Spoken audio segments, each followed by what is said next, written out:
Welcome back. Thanks for hanging out with us. Tucked into the stack of more than 50 executive orders President Trump has signed is a plan to create here in the United States a sovereign wealth fund. What exactly is it? Where does the money come from?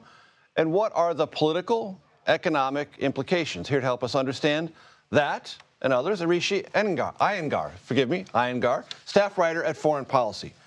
So, for those who have maybe heard of it but don't know how to define it, what's a sovereign wealth fund?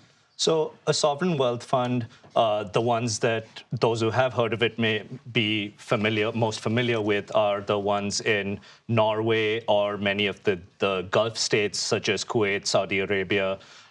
If you're a golf fan, you might have heard of the Public Interest Investment Fund, PIF. Absolutely. Saudi Arabia's sovereign wealth fund. Yeah, absolutely. So generally, these are sort of investment vehicles that governments create in order to invest in. It could be financial assets. It could be sort of real, tangible, physical assets like tech companies. So the PIF, the Saudi fund, which you just mentioned, for example, is an investor in Uber.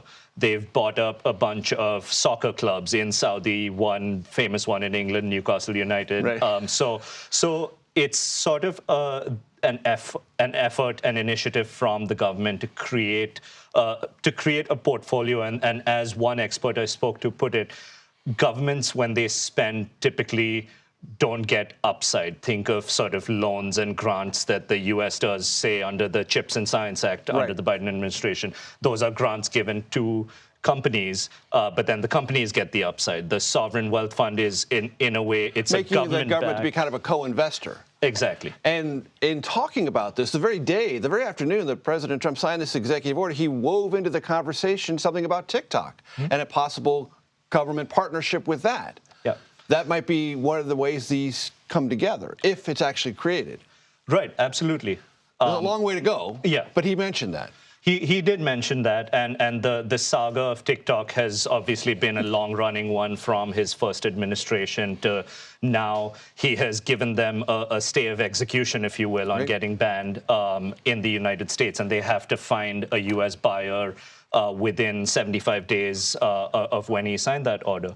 So that creates all sorts of complicated legal questions. TikTok is a social media company, and does that mean that the U.S. government is getting involved very directly in a way that kind of determines what people see and hear? There's all sorts of First Amendment questions. There's content moderation. TikTok's a social network like Facebook, like Instagram. Does the government get involved in that? So there's more, sorry to use the cliche, but there's more questions than answers at this point.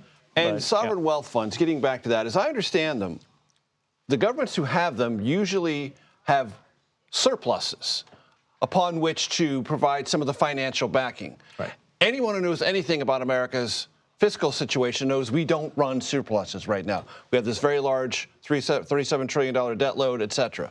How does that work?